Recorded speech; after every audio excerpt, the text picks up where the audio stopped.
Hi friends, வாங்கள் நீங்கள் வீட்டில் என்னன்னா தோசை வாங்கள் பார்க்கலாம். ஒரு கரண்டி 1.5 கரண்டி மாவு ஊற்றிட்டேன். அப்புறம்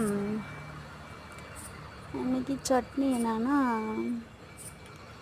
கார சட்னி, வெங்காயம், தக்காளி, மிளகாய், பூண்டு இதெல்லாம் அதிகமாக போட்டு அரைச்சி இது பண்ணால் செம்மையாக இருக்குங்க. நீங்களும் ட்ரை பண்ணி பாருங்கள். அதனால் நிறைய மிளகாய் போடுவோம் பாருங்கள். தோசை சுட்டுக்கிட்டேன்னா உங்கள் வீட்டில் என்ன இன்றைக்கி ஸ்பெஷல்? எங்கள் வீட்டில் இன்றைக்கி ஞாயிற்றுக்கிழமை ஒரு ஸ்பெஷலும் இல்லை. உங்கள் வீட்டில் இன்றைக்கி என்ன ஸ்பெஷல்னு சொல்லுங்கள், நானும் தெரிஞ்சுக்கலாம்.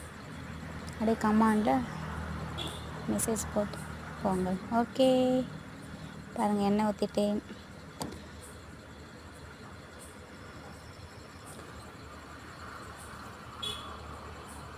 பாருங்கள், என் பையனை எழுப்புறேன் எழுந்திருக்க மாட்டேறேன் சாப்பிட்றதுக்கு. என்ன பண்ணுறது சொல்லுங்கள் நீங்களே. இதுமாரி உங்கள் பிள்ளைங்களும் இருக்காங்களா?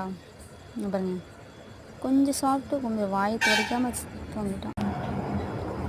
தோசை அடியில் இருந்துச்சு. இப்போ பரட்டி போட்டேன். எப்படி என் தோசை நல்லா இருக்கா? அழகாக சுட்ருக்கேனா பாருங்கள். எனக்கு அப்படி கமெண்ட்டில் சொல்லுங்கள். ஓகேவா? ப்ளீஸ் லைக் போடுங்க, ஷேர் பண்ணுங்கள், சப்ஸ்கிரைப் பண்ணிக்கோங்க. தோசை பற்றி அடுத்து சட்னி வாங்கல் பார்க்கலாம்.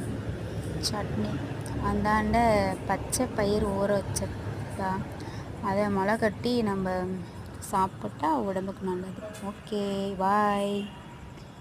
மினிமம் தெரியும் நான் அடுப்பா பண்ணுறேன். பாய்ங்க, டாட்டா.